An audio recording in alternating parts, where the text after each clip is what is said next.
and welcome to No Offseason. I'm Zena. I'm Sabreena Merchant. And I'm Ben Pickman. And today on the show, it is finally mailbag time, okay? You guys have asked the questions, and we are here to answer them. We are going to dive into your questions on the CBA, women's college hoops, and the W.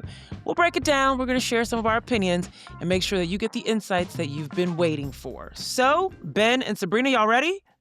Let's do it. Let's do it. Let's get right into it. First and foremost, Amy J., thank you for your question.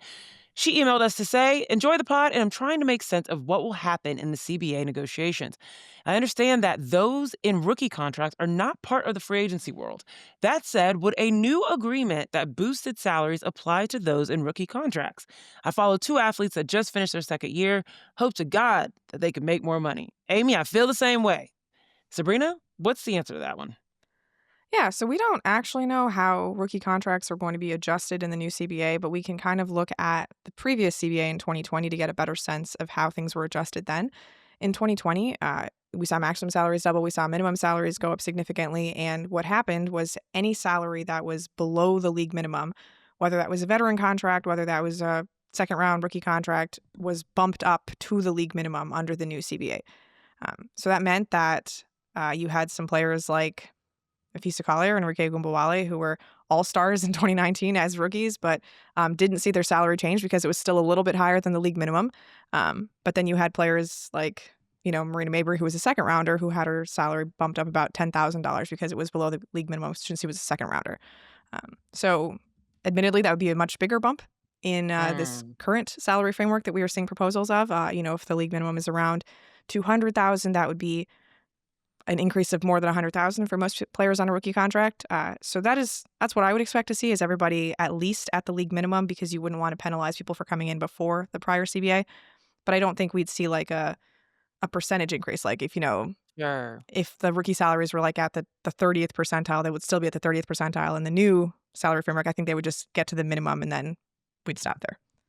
I think it would make sense to make sure that everyone's on the same level ground threshold in terms of trying to reconcile whatever happens in this new CBA. So, Aim, we'll have to see. Ben, anything to add there?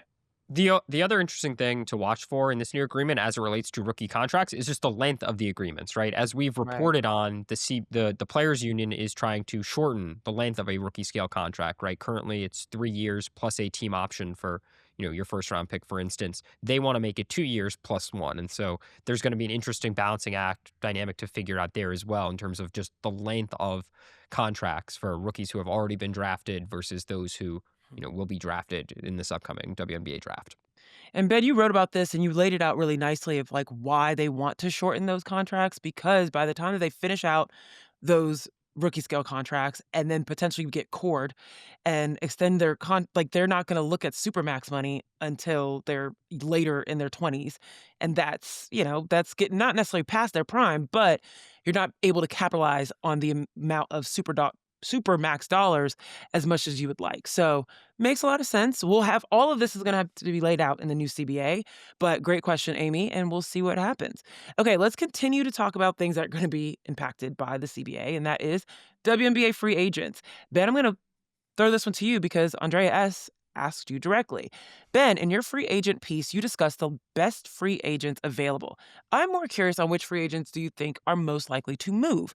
And let's take the top 30 or so players and give me your 5 most likely to move. Smiley face. Well, I appreciate the question. I will first say that this was a free agency story that both Sabreena and I wrote. So we both deserve, we put our heads together on this project. And, the way we structured it back in October at the start of the offseason was we had 3 kinds of groups of free agents. We grouped players that we said were not going anywhere who were free agents. Afisa Collier, Brianna Stewart, Sabreena Ionescu, Asia Wilson, players that we would be stunned if they left their current teams. We then looked at restricted free agents. Again, these are players that can sign a contract with any franchise, but the incumbent team has the right to match any offer. So it's difficult for them to change teams. Examples of that, high-profile examples include Ryan Howard or Veronica Burton, for instance, Lexi Hull of the Indiana Fever. And then we finally got to the third group of players, which were the players that we kind of explored in more depth in this story, who we think could be on the move. And so to answer the question that was asked, I guess some names to watch that I think have the most realistic chance to move potentially. Arike Gumbawale is one of them. She spent the first 6 years of her career in Dallas. Then last year, I guess, is year 7 for her. And the franchise centers itself now around Paige Beckers, right? Arike, still a prolific player, but had career worst year, right? Scoring a career low 15.5 points, sub 37% shooting. This is Paige Becker's team. I think the franchise appears very clear about that. And so what does that mean for her future? That's certainly a name to watch. Another player to watch, Skylar Diggins. When we had Sonia Rahman on the podcast, we asked her if she expects to be coaching Skylar and NECA. And we didn't exactly get a conclusive answer as it relates to whether she thinks both of those players will be back next year. Skylar's 35 years old. She probably wants to play for a winner at this stage in her career. That's not to say Seattle can't be that, but she could certainly be a veteran player who has a scorer, a playmaker, a point of attack defender. Like, she can provide a jolt to a team. 2 other names to watch that I would keep an eye on as we just go through the list. Azurá Stevens, the Los Angeles Sparks. A career year. Last year, she was someone who both Sabreena and I were interested in, targeted during our expansion draft project. Look at the LA Sparks front court, right? Cam Brink, very much a centerpiece there. Like, Rakia Jackson, very much a centerpiece there. How does Azurá Stevens fit into the mix? Dearica Hamby, obviously, I was going to say important there. Yeah. How does Stevens fit in is a question, is an open question, and a name to watch as a result. One other, Natasha Cloud. She's bounced around over these past couple of years, but with the new coach coming to New York, Chris DeMarco, what does that mean for Natasha Cloud's future? I think that's a little bit of an open question as well. So those are 4. I don't know. Did I miss anyone, Sabreena? Anyone you'd add? I mean, something I'd keep an eye on is just the situation in Minnesota where their entire starting lineup is unrestricted free agents. I'm thinking about that press conference that Kayle McBride had after game 4 of the semifinals when their season ended. And she was so emotional talking about how you just know when a season like this ends, you're not going to be able to come to work with the same people again. Like, this team is going to change. And it was a very different tone than what was said in 2024 when they lost in the finals in arguably more heartbreaking fashion, right? Just the understanding that things are going to be different because of the contract situation. So I don't think Napisa Collier is going anywhere, but you look at an Alana Smith, a Kayle McBride, Bridget Carleton, Courtney Williams, any of those players I think could easily be pilfered, whether they're protected in the expansion draft or not, just by a bigger contract, a bigger role, a different situation. You wonder if what's happened with the Lynx has already run its course. Really, really great point. Last year, I've kind of felt like we're ready to run it back. This year, Minnesota was a little bit like, have no idea what's coming on the horizon. But we shall see where these free agents land, and we'll see what the CBA allows them to do. That still is yet to be seen. So, great question, though. Let's keep it moving. I want to get to Hannah's question. Hannah wants to know, hi, No Offseason Podcast fam. I am an avid listener from St. Louis, Missouri, and I run a women's basketball watch party group here. My question for the podcast is, what can fans be doing to support WNBA players during their CBA negotiations? And this actually is on the same lines as another fan, Michael M., who also asked, what can we, the fans, do to show the support during the CBA negotiations? Any recommendations on little things we can do to either support the players if/when they strike, or to directly help put pressure on the league? And to go ahead and kind of help me answer this question, I'm going to pull from legendary head coach from South Carolina, Dawn Staley, being asked this same question at an event this past year on a panel, and this is what she said. I would say this, how when you have an issue in your neighborhood or your state, contact your nearest senator, your email your nearest franchise owner, just flood them.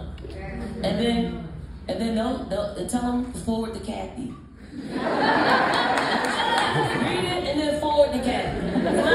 Flood the emails. Those are the voices of the people who are paying to watch the product, which is a great product that's on the floor. So along those same lines, I also asked the former player that was involved in the last CBA negotiation, and their response was very similar.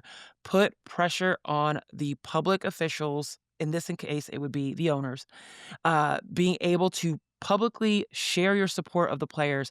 Wear the shirts, buy the shirts, wear the shirts. At the signs, they don't hurt, right? They don't hurt. Be respectful, but they don't hurt.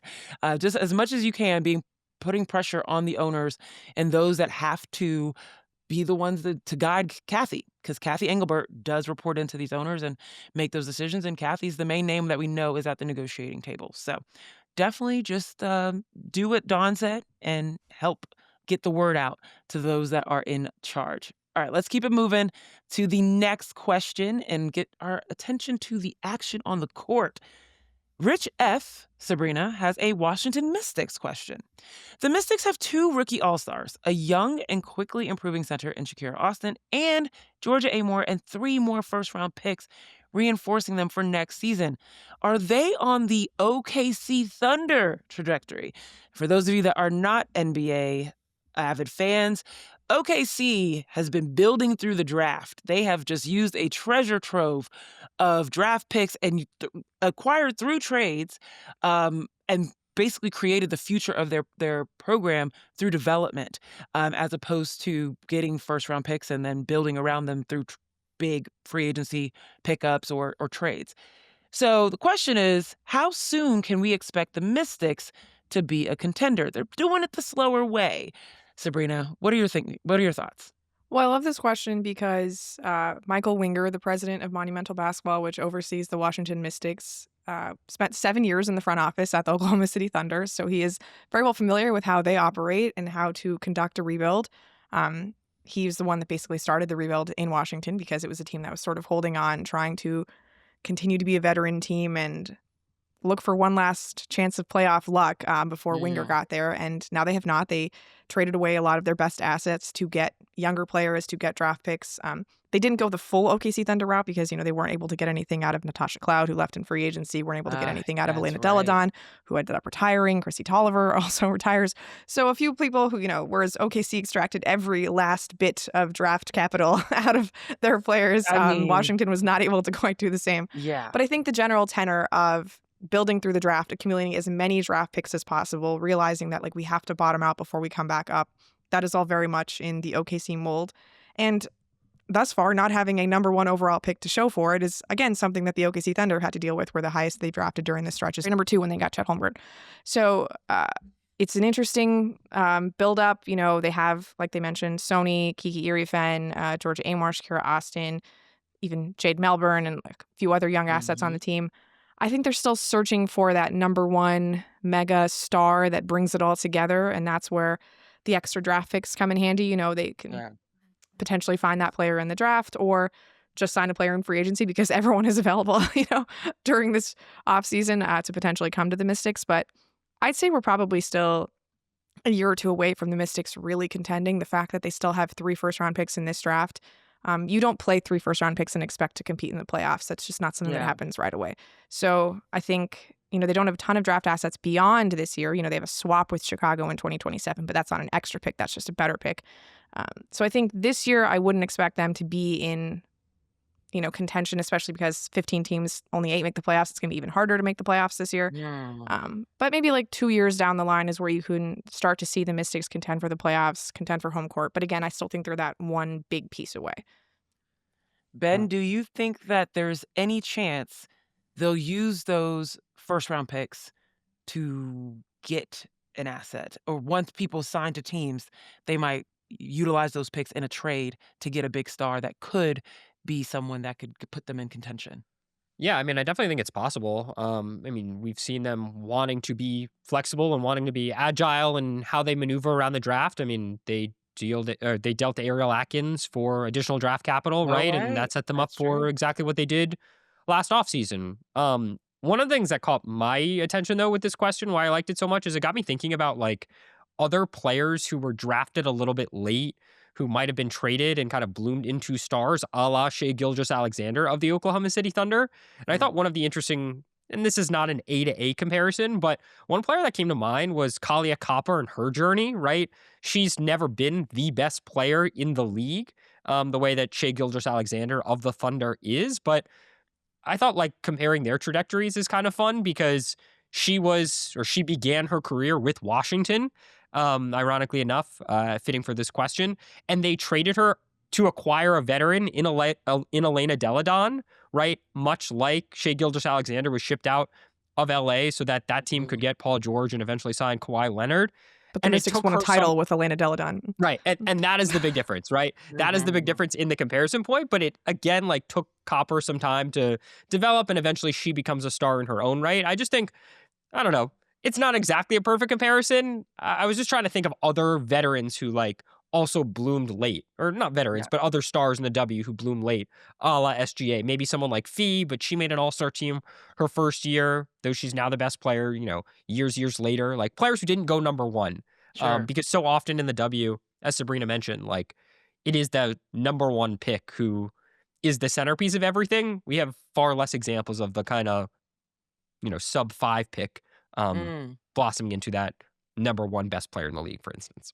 I think that's a really good perspective to have, just thinking about player journeys and realizing there are players that on the right team in the right circumstances could become these superstars. Of course, players like Veronica Burton, Kayla Thornton, seeing what they were able to do with the Valkyries comes to mind. But really, this question is a really great question for the context of expansion.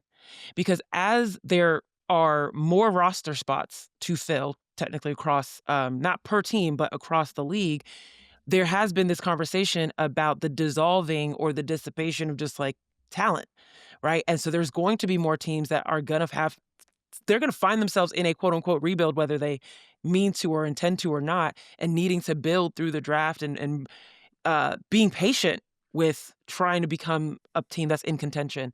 Not only the expansion teams, but the teams that might be around now that might lose talent in this free agency. So this is going to be very interesting to see who is going to end up in this developmental type of track where they have to develop talent, and it's going to just take a little bit of time, and fans are going to have to be patient. But Mystics might be on that, but they've started theirs even before the expansion teams come about, and so this will be interesting how Jamila Weideman handles this. All right, thanks guys for answering that question. We're going to keep it on the W, and speaking about expansion, talking about the expansion draft. Now, Daniel K, I don't know how much you're listening, but I'm gonna read your question. I think I got a little cheat code for you. Daniel K asked, "All we know about the expansion draft is that we have no idea what they're going to do." Yeah, you're right, Daniel. Since almost all vets are unrestricted free agents, and of course, the ongoing CBA negotiations, putting on your commish cap, how would you propose handling expansion rosters? Now, before I pass this over to Sabreena and Ben, uh, we did do an episode in which Ben and Sabreena broke down their commissioner cap examples of how they would handle the expansion draft. And that was based on an article that they have also written that is live on the site. So you could always go read that or go listen to that episode. But it seems there might be some insight you've had since that episode and those articles. Sabreena, Ben, enlighten us. Yeah, so when we did the exercise a couple weeks back, we set it up where there were 12 rounds in our expansion draft, our mock expansion draft. And in the first 6 rounds, each existing team could protect 5 players. During those rounds, each could only have one player selected again by either Toronto or Portland. Then after the 6th round, we did something what is kind of called a clawback, where existing teams can protect an additional player. And during those final 6 rounds, again, each team could only have one player selected. And that was kind of the structure of the draft. It was modeled after the 2000, I guess, multi-team expansion draft back in, 25 plus years ago. What we've subsequently come to understand, and again, some of this can change, is that I think more of the expectation around the league is that 5 players are going to be protected and that there isn't going to be this clawback where there isn't going to be the opportunity halfway through the draft for one of the existing 13 teams now to protect an additional player. Also, things that I think we're expecting is that each of those franchises, Toronto and Portland, can only take one player each from the existing franchises, right? So when we did the mock exercise, for instance, I drafted as the tempo. I ended up having 2 players from the Los Angeles Sparks, from what we understand. We do not think that will be the case. Of course, all of this is subject to change, and some of it might depend on whether there's a core designation or not, right, in the CBA, and what other kind of contractual, what else shakes out on the contractual framework of the league. But those are some of the big picture stuff that we think we understand right now as, who knows when the expansion draft will occur. And with regards to everyone being an unrestricted free agent, we also have somewhat learned that each team will only be allowed to pick one unrestricted free agent, like last season. So you might see a situation where a team runs out of players that they want to pick who are not unrestricted free agents, and then they just start passing at the end of the draft. We saw something similar with Golden State where they didn't like Yep. any of the available options from the Seattle Storm and just passed from them instead of taking a player. So even though there are a very large amount of unrestricted free agents in this upcoming offseason, the framework that has been laid out to us still involves only one unrestricted free agent Yeah. per team because, as Ben said, currently there's only one core designation that can be attached to that, UFA. Such a good point. Remember that these teams are not forced to take players in the later rounds. They can basically opt out and then enter the conversations just like any other team would in trying to court these players to come to their teams. And that's how the Valkyries ended up with Monique Billings, I believe. So, all right, let's keep it moving to looking at the relationship between the NCAA and the WNBA. Robin W. wrote in and asked, what is the current relationship like between WNBA front offices and head coaches and NCAA women's basketball head coaches? And are any NCAA coaches voicing frustration or concern about the recent choices of WNBA organizations, either publicly or behind the scenes? So before I throw this over to our writers, like this kind of goes in line with what Dawn Staley was talking about. Just being able to voice your opinion in guiding fans to do that. That's an indirect way to say, yeah, things aren't perfect. They make your voices known, but I haven't seen anything directly. Very curious on the same boat of Robin. Are any NCAA coaches voicing frustration or concern about the recent choices of WNBA organizations in terms of players they're keeping, either publicly or behind the scenes? I mean, I think we have seen a lot of well wishes, I guess, or a lot of camaraderie Yeah. right now between Jose Fernandez and the Dallas Wings and Gino Auriemma and UConn, right? They, Mhm. as we got into a little bit in our conversation with Jose last week, have known each other for decades, right? They've coached against each other. They've known each other. I know that I saw Jose recently watching a game with Gino's wife, for instance, in Connecticut. Like they clearly know each other very well. And there's obviously a player that the Dallas Wings have in Paige Beckers, who is important, was important to Gino on court success, is still important to him personally, and will be important to Jose Fernandez's success in Dallas. So that's obviously one example of seeming synergy. I think it's also interesting when you think about this moment in the W and how some college coaches have jumped to the W, right? So you think about the Los Angeles Sparks front office more broadly, Lynn Roberts, the head coach, Reagan Fleabley, general manager, coming from TCU, Lynn Roberts coming from Utah. I have to imagine that that is a front office and coaching staff that on the whole has pretty good relationships with college coaches around the country, knowing that that was them for years and years and years, right? And so that's got to help in the relationship building. The other thing that I've heard a lot of, and you start to hear it, I think really in recent years as more W teams have invested in their facilities, is just college coaches recognizing that the player experience in the WNBA is much better than it has been before, right? Because you think about 5 years ago, 10 years ago, for so many, what you could get in college in terms of travel, in terms of hotels, in terms of, other amenities, practice facilities. That was better when you were 18 to 22 years old than when you became 23 and you entered the pro ranks and then played the next 10 years of your career in the WNBA. So as that has shifted, I do think the general perception of the W has changed a lot in the eyes of college coaches. And I have to imagine that is only going to change as money, salaries increases also hit the W in a way that we haven't seen before. Yeah, I think some of the impetus of this question was, you've seen a lot of teams cut players immediately after the draft and choose to roster their teams with more veterans and international players and not ones who are directly out of college. So I think part of the question was, do college coaches ever get offended with WNBA coaches when they don't hold on to their players, right? And I think that there are some college coaches that have a reputation in the NBA of developing their players specifically for the WNBA, like Maryland, Louisville, certain UConn, obviously, like coaches whose players, no matter where they're drafted, no matter, when they're drafted, tend to do pretty well in the pros. And then there's certain coaches who coach to win at their programs, right? Like they're not expressly trying to develop for the WNBA. They're trying to win in the NCAA, which is a perfectly valid way of going about your job as a college coach. And that, obviously changes the way that these players are viewed when they get to the WNBA or when they're even drafted. But there's just always competing incentives for college coaches, for WNBA coaches.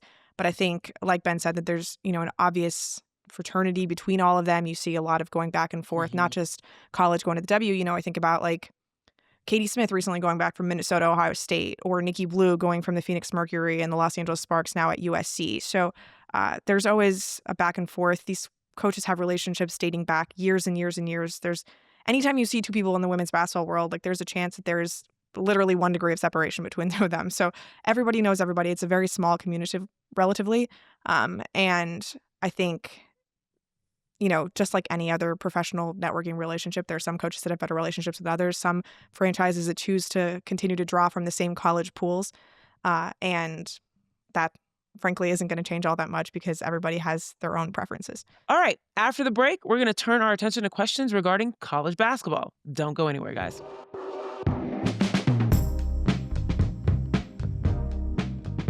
So let's check out some of the questions we got about women's college hoops.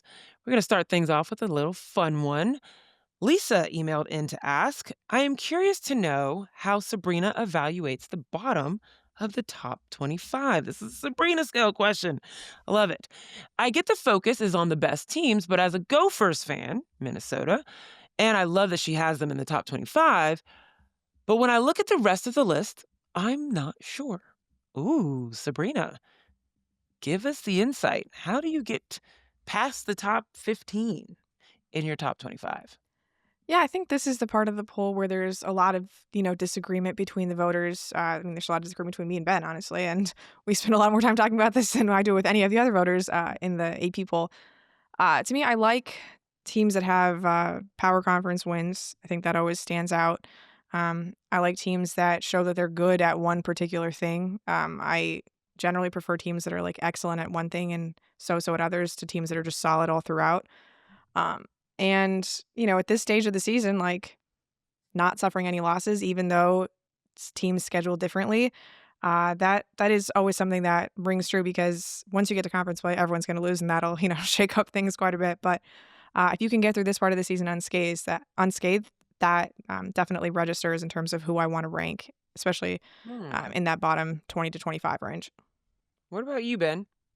Yeah, I mean, I look at, again, the win-loss record, I think, helps serve as a starting point. I then tend to look at sites like CBB Analytics or her hoop stats and see if there are any outliers from a numbers standpoint in terms of net rating, offensive rating, defensive rating, teams that I might not be watching as regularly or as closely, but that I should keep an eye on. And then I try and go back and watch some of those teams and make an evaluation or determination as I see fit. I think we should both say, Sabreena and I, compared to the other 30 plus voters who vote for the AP poll, we tend to zag a lot more than a lot of other people. There is someone on Reddit who does a composite AP ballot voter ranking every single week. And Sabreena pretty consistently is in the top 5, I guess, of what I'm in people the top 2 right now of people who zag from the rest of everybody else. And I think I'm pretty consistently in the top 10, the top like 7 or 8. And a lot of that stems from not only like the middle, but also who we have in our final 5 teams. Yeah.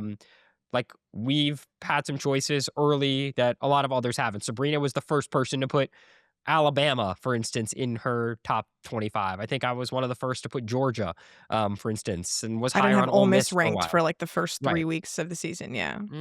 So, okay. there's definitely a lot of differences. But yeah, that the 21 to 25 right now is definitely a little bit of a crapshoot. I like to call still. it my YOLO region, because the top 16 are really like where you're worrying about hosting and like there's, Sure. real consequences if you get into that range. And this is obviously like before net rankings are coming out for the early part of the season and there's less data to go off of. But I do think I'm a little bit more reactive in the bottom range of the poll. Like I love to reward teams for one good week, even if it means they fall out immediately the next week. Like I don't think it needs to be as static in that bottom range, especially. One thing I'll say, I do not envy you all with this, having to create this list. It seems like an incredibly tedious exercise and like very difficult to make. And I don't know how you don't let your personal biases get into the way, but like I credit you all. And Lisa, keen eye. It looks We- like you we understand why you're not sure about that bottom, um, because they like to zag, when others like to zig. All right, let's continue our discussion around the top teams across the association. Ben, Jason wants to know which college teams who haven't made the NCAA tournament in a while have the best chance of turning the ship around this year. This is coming from Penn State basketball fans here, and we unfortunately haven't seen much success over the last decade. LOL. And Jason, I'm sorry, just last show, both Sabreena and Ben wanted to ship off your best big out of Penn State. So I don't know if Only Ben and for Sabreena. one season she'll come I'm just back. saying. I'm just saying. All right. What are we think? What are we thinking here, Ben? Yeah, not Penn State for me in this conversation. I will call out two schools. The first one that I would really circle, and I think could be the school to watch here, is Texas Tech. At the time we are taping this, they are 12-0. So again, we're taping this before their weekend game against Baylor. So we will see how that game plays out. But no matter what, I think this still applies to Texas Tech. Texas Tech has not made the NCAA tournament since 2012, 2013. They've made it just twice since 2005. And this had once been kind of a program that saw historic success. They made the NCAA tournament for, say, 16 straight years at one point. They won a national championship with Cheryl Swoops being their best player. And we've seen a much improved Texas Tech team this season. They're fifth in defensive rating at the time that we tape this. They're a very senior, junior-led team. They have just one underclassmen, 3 players right now, averaging more than 14 per game. If you're going to highlight one player in particular, it's Bailey Maupin. She's a very, very good corner three-point shooter, shooting 45.5% from 3. She's also very good around the rim, nearly 80% at the rim. She's a 5'10 senior guard. She's a lead playmaker for them. They've already beaten Arkansas, Mississippi State, Washington State, SMU. Last year, they were one of the worst defensive rebounding teams in the country. They're much improved this year. They fouled a lot last year. They much improved this year. So Texas Tech, they've cracked into my AP Top 25. Again, we'll see how they fare against Baylor and the rest of the Big 12. But if they're able to, have success, even, some success, they don't even have to win the conference. They seem set up to potentially be a NCAA tournament team. Again, I rattled off some of those non-con wins. One other school to watch, to keep an eye out on, is Washington. They made the NCAA tournament last year. They lost in the first 4. That was their first NCAA tournament appearance since 2016, 2017. Really not since Kelsey Plum was there have they had real success. And I think they've been, a top 15, top 20 team for much of the season in both Sabreena and my ranking. So those are 2 to watch overall. Oh, I love this. Okay. Sorry, Penn State, but there's some good options out there. And I am very curious as to, Baylor, they got to bounce back after that Texas game this past weekend.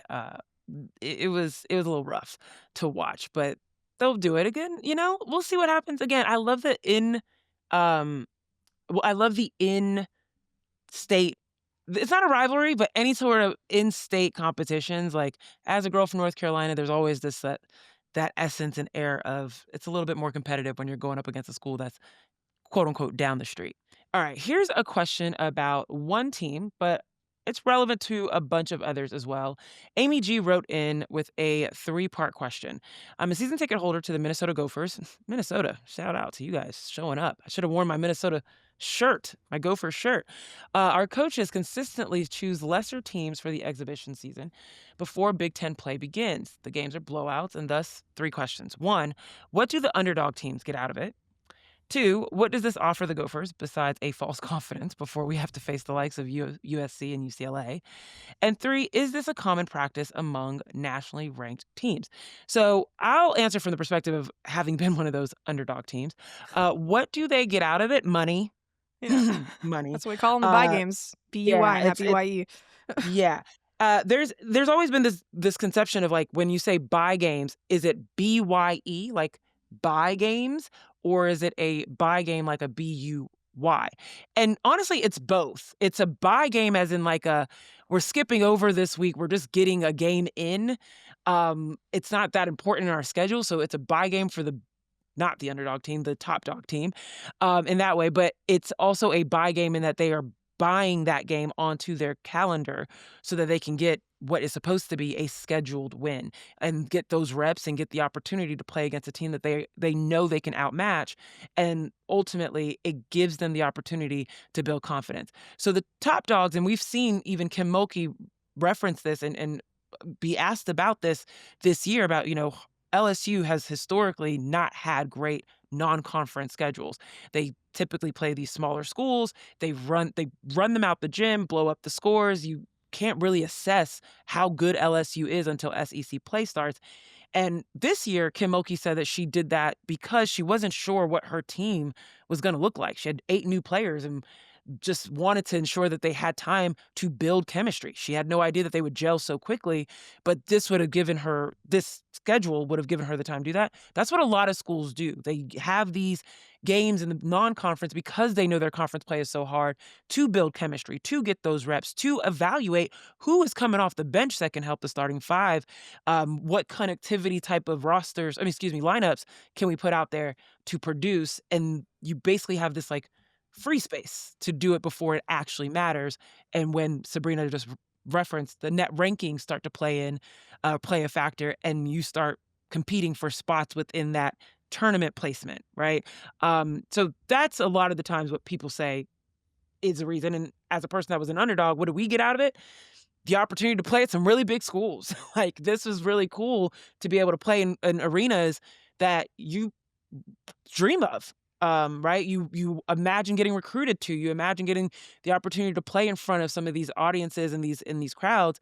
That's an awesome experience. It is great for those that are in the mid majors and lower to potentially have, if they have a star player, to get their stock up. How they match up against these really competitive teams and these top dog teams in bigger conferences.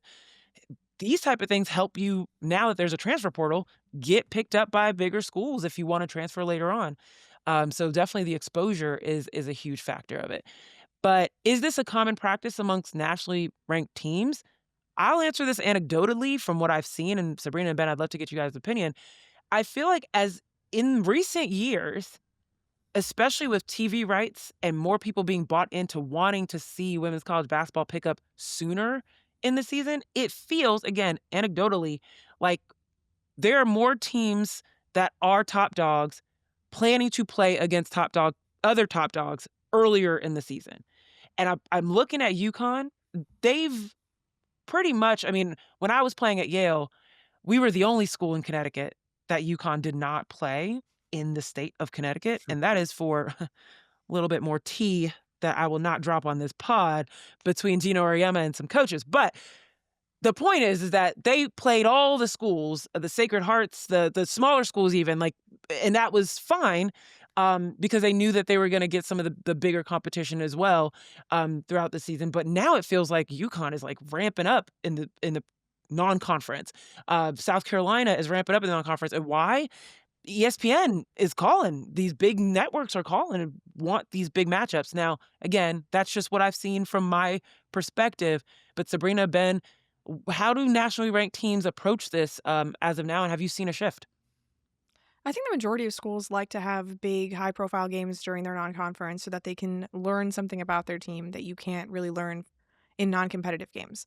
And you'll hear Kim Mulkey talk about how we had a lot of transfers, we had a lot of new players, we didn't know how we were going to gel. This is like an extended preseason for us, and that's great if you play in the SEC where you're going to be tested every game during conference play anyway.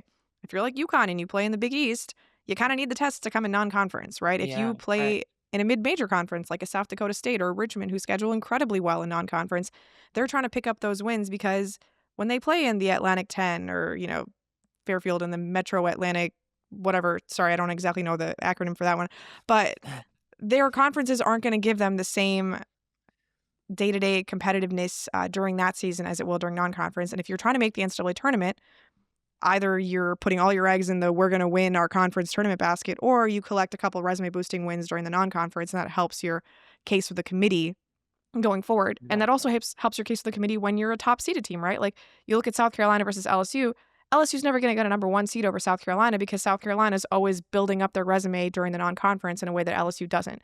Even the year that LSU won the national title, they did so as a number 3 seed. So It's all about what matters to you at the end of the day. Do you want to build up your confidence, build up your lineups, ease into the season, knowing that, the tournament seeding may not work out the way you hope? Or do you want to just go for it, balls out right away, at the start of the season, even if that's very tough as the season goes on, knowing that, okay, well, we'll be rewarded with a number 1 seed potentially down the line? All right, well, let's turn our attention to coaching in the NCAA with this one from Kyle Lane, who's curious to know what makes for a great women's college basketball coach. Seems like a few coaches that get all the pop. But as the game evolves, will we see more high-quality coaching? Ooh, Kyle Lane, that's a little shade. Feels a little cool at the end of that question there. But it's a good question, especially in this new era of college basketball. So, Ben, I'll let you start with this one. I got some thoughts too. Well, I want to hear from you, Zena. You were a college athlete here. You were a college basketball player. Yeah, Can you I you think go first on this? I think that there was absolutely an era of really respecting the X's and O's of as a college basketball coach, right? I think of the Pat Summits, the Tara Vanderveers, the Gino Oriemas, like these coaches that were really well known, and when you were recruited, you looked to who could help us win a championship, right? And that was the ultimate end game for where people ended up. And as the NIL era has emerged and really taken over, there's been a shift a little bit in coaches not only having to be these X's and O's people, but they also got to be like GMs. They've got to be the guys that the people that can massage personalities, that can make sure that people feel like they're in a position where they can succeed, not only from an NIL perspective, but more and more people are now trying to get to the WNBA. Can you put me in a position to get it to the highest level? And the fact that you have to re-recruit your players every single year, as opposed to you get somebody in and they probably aren't leaving, because before, when you try to transfer, you'd have to sit out a year and then be able to play. And that was just, you basically wasted your eligibility or extended your collegiate period longer than you wanted. So most people were just going to stay put or quit. And that you just didn't hear of that as much back in the day. It was very taboo to transfer. And so nowadays, you see coaches not only having to try and win basketball games and do the X's and O's, but there's way more of an element of recruitment. How do I get folks to my school? That means I'm a personality coach. How am I getting along with these players? How many TikTok videos am I in? Right? Like there's way more of that I think in this era than there has been. So I think as the game evolves, I don't know if we're going to see higher quality coaching. I think we're going to just see folks that have multiple pots or multiple hands in multiple buckets in terms of being able to create a roster and also win the X's and O's. And I think one of the best people at this, and I am blanking on his name right now, head coach of TCU. Mark Campbell. Mark Campbell. Yes, Mark Campbell. And being able to recruit high quality talent and also put out the product out on the floor in which folks come in and they get better stock on their WNBA stock, but then also they can win basketball games.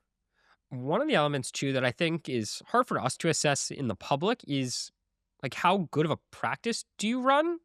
Because I was actually talking to a coach about this, last week, about what does it mean to run a good college practice? And for a lot of coaches, I think that means running an efficient practice, a practice that is organized, that runs on time, that, is on schedule. If you block 8 minutes for a drill, it runs in 8 minutes. You move from station to station very, very quickly.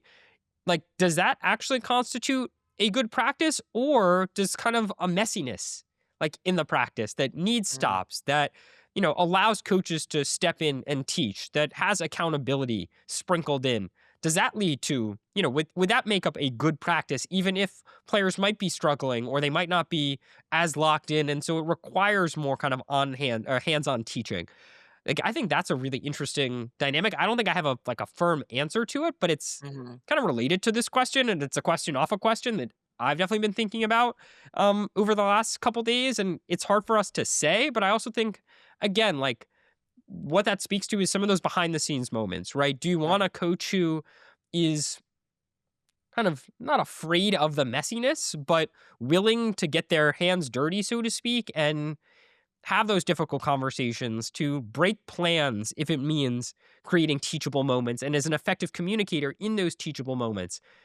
I look at some of that as qualities of really good, coaches, that go beyond just like what you would kind of read in a textbook and go chapter and verse, step Sure. by step on.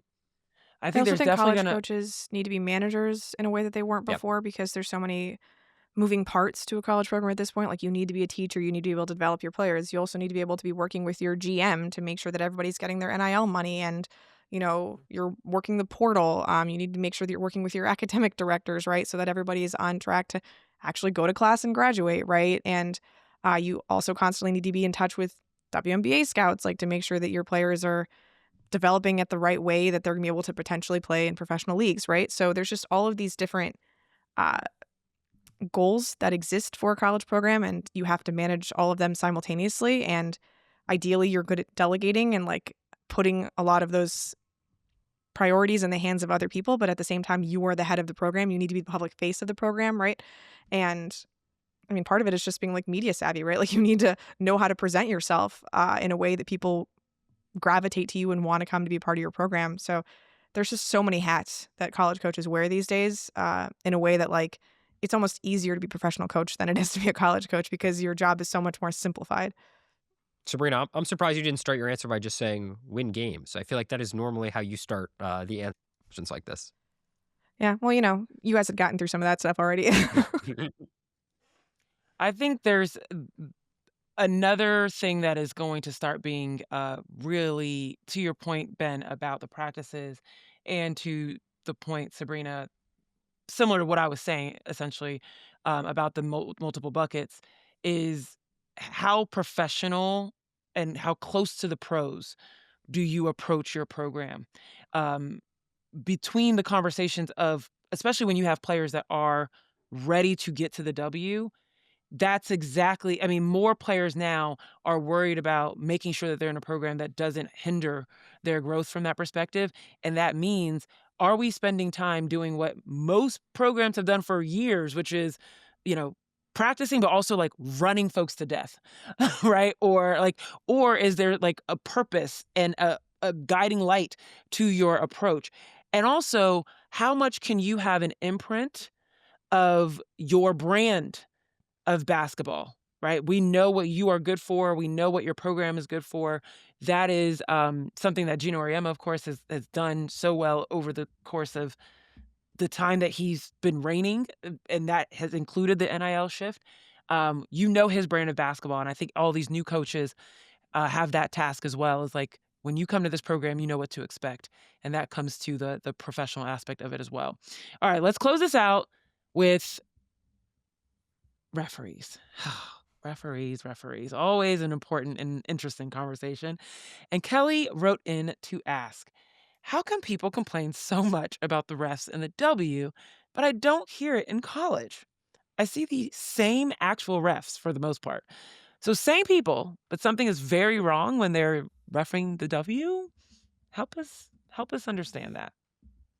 I think there's an expectation when you're watching college sports that the quality is going to be worse than when you're watching professional sports. And that extends both to the players who are not professionals, and that extends to the referees who you would assume are not as good as the professionals. Otherwise, they'd be refereeing in the professional leagues. And the fact that it's the same referees obviously makes this quite funny. But, when I watch college basketball, I'm not expecting the same level of excellence as when I'm watching professional basketball. So there's just a certain standard that should be approached when you're working with professionals, when you're refereeing professionals.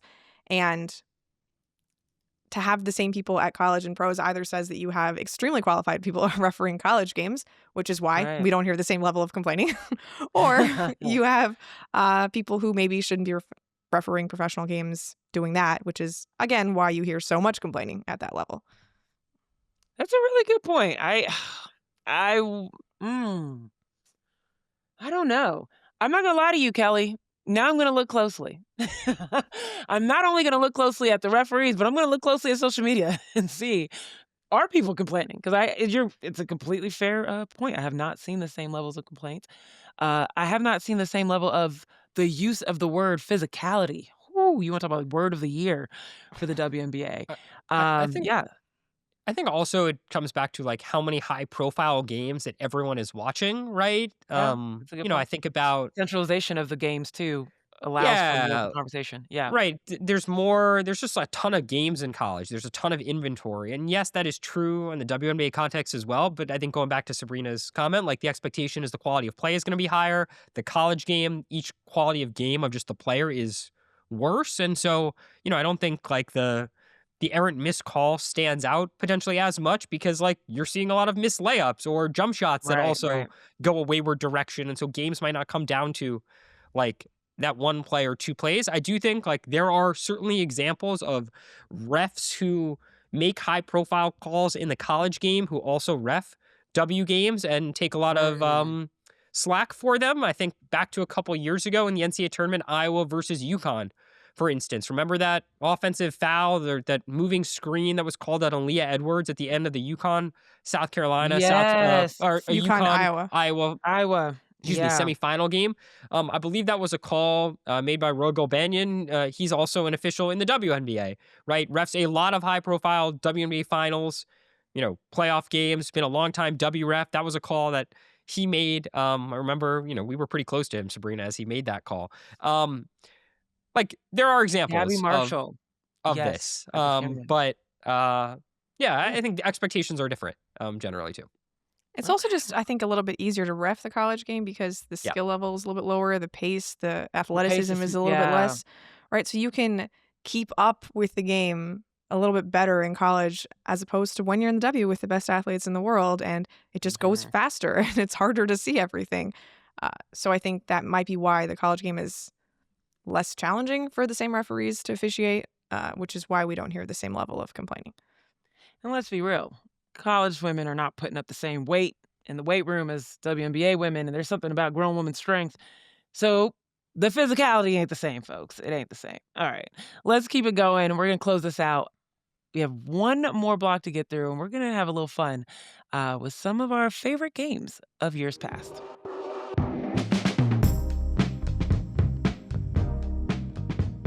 Okay, so Sylvia, we want to say thank you for writing in for this fun one.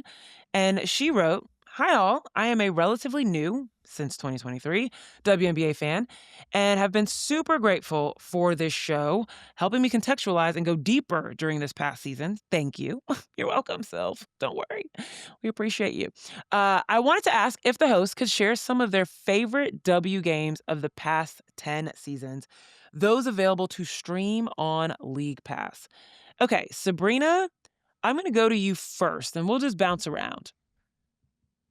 Yeah, so the most memorable games for me during the past 10 seasons are essentially all playoff games, but I'm going to start with two Yeah. regular season games just before we get into all the other ones.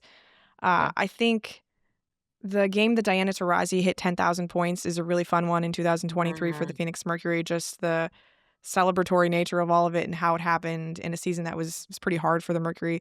I personally prefer that one to when she actually broke the scoring record, which incidentally happened against the Sparks in a game that they got crushed. But that one is a slightly more entertaining game. And then there is a Seattle Storm Los Angeles Sparks game in the bubble, the only game from the bubble that I'm going to recommend in this entire exercise. That's just one of the best regular season games I've ever seen. Back and forth, ends up deciding playoff seeding, for that particular season. It's, just a very high level regular season game with an awesome finish. Oh, this is good. Okay, I'm with it. I gotta go. I mean, I have a playoff game as well. 2022 WNBA semifinals, Aces versus the Storm, and this is before Brianna Stewart left. And wait, Sabrina, are you thinking of this game as well? Oh, I love this whole series. It's an incredible Oh, this series. whole It's probably my series favorite was series of all time. Yeah. insane. Yeah. Yeah, it's just, um, it's funny because I think after that series, particularly Game 3, it was just high drama. It was theater the whole time, but it was Chelsea Gray putting on an unbelievable shooting display. She was and playmaking display. Like I know people have always called her the point guard, but I feel like that really cemented after that series, you know what I mean? So I think that's available to stream on League Pass. It should be. It wasn't that long ago. But I also think it's important to note, like, this was the last before we saw Breanna Stewart shift over to the There East were Coast. 7 number 1 picks starting for the 2 teams in that series. Just Woo! an It was unbelievable just collection of talent. Becky Hammond's first year yeah. in the league. Yes. Asia Wilson's, second It was MVP season, Asia first Wilson, Aces Breanna title. Like, Stewart. it's, yeah. The- Any Asia I mean- Stewie moment is great. I have, like, a few Yeah. of them on my list, too.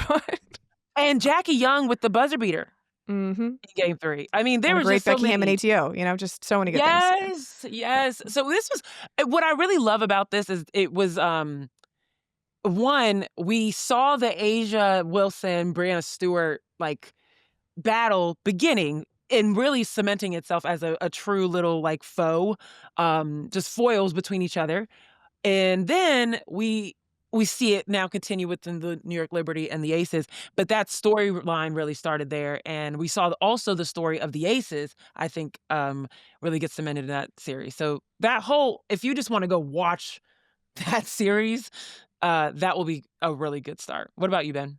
Yeah, I mean, I think I have one game that I think has been kind of lost to history in some respects because we don't talk about that finals as much, but the year before that, the Aces Mercury semifinal series, and specifically Game Oh. 5, of that series. It's in Las Vegas. A spot on the finals is on the line. The series was starting. The finals started less than 48 hours after the conclusion of Game 5, and it's this like unbelievable battle of stars. You have the Aces who Yep. very much are still looking for the breakthrough, right? Asia, Jackie, Kelsey Plum, Liz Cambage is still in that series. Bill Lambier is still Ooh, coaching the yes. team. The Aces aren't the Aces that so many people know, and they're going up against Phoenix, and this is really the last huge moment for that Mercury team, right? In that game, Brittany Griner scores 28 points. She blocks Asia Wilson with like less than a second remaining as Asia tries to go up for what would have been a game-tying layup attempt. Diana Taurasi, like, it's 84-84 with 24 seconds to go, and Diana Taurasi has the ball in her hands at the top of the key.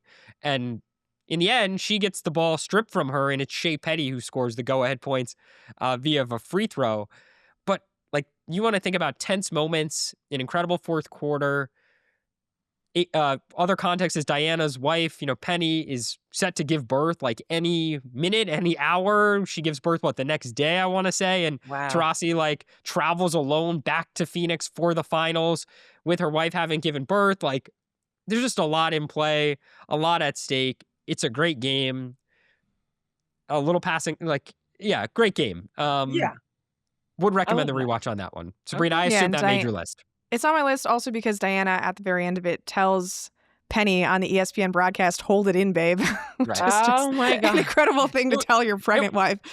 It was really late. Like, that game ended really late on a What? Friday night, I remember, on East Coast time. Just a lot of drama. I Sabrina, just what have else a is on the couple list? more. Yeah. Seattle Phoenix in 2018, Subert versus Diana Taurasi in their peak of their Ooh. powers. Not peak of their powers, but like the peak of their playoff matchups. The 2016 and 17 finals between the Lynx and the Sparks. So many good games between those. I'd recommend the game 1s in Yeah. both series and the game 5s in both series in particular. This person said they started watching in 2023, so I don't think I need to include Aces Liberty or Yeah. Aces or Liberty Liberty Lynx, I should say, from last year. But then And also Maya Moore was still playing in that series. I mean, there was an insane Yeah, Minnesota the Lynx team, Sparks just finals are stacked. really, I think, what sort of Yeah. restarted the WNBA boom in the 2010s.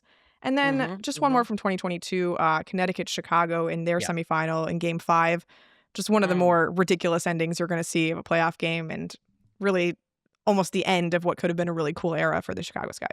Yeah, if you want to see offense, maybe not by both teams, that's maybe not the best game to go back and go through because Chicago does not score in basically the final 5 minutes. But if you want to see Spoiler. well, I think it's okay to spoil some of the. I think it's okay to spoil the results here. It's been years, and I assume some of our listeners have watched it in real time. But to spoil it, Connecticut basically breaks up a championship team with how they perform in that Game 5 fourth quarter. Oof. My last one, I'll just quickly squeeze in. Biggest comeback in WNBA history, Chicago Sky versus the Aces back in 2022. This is the Chicago Sky that you might not know at this point, Sil, because you know the Angel Reese version. But this is Allie Quigley, one of the best three-point shooters in Chicago Sky history. Azrae Stevens is on this team. Candace Parker gets a double-double in that game. They were down 28 points and came back to win this game against the Aces. And this is the young Aces. These are still they're still developing and getting to their name as well. So definitely a regular season game to go check out as well. All right, y'all. Well, that is all we've got for you today. Thank you for giving us so much to work with this Mailbag episode. This was a lot of fun to go through. Just want to wish you all happy holidays.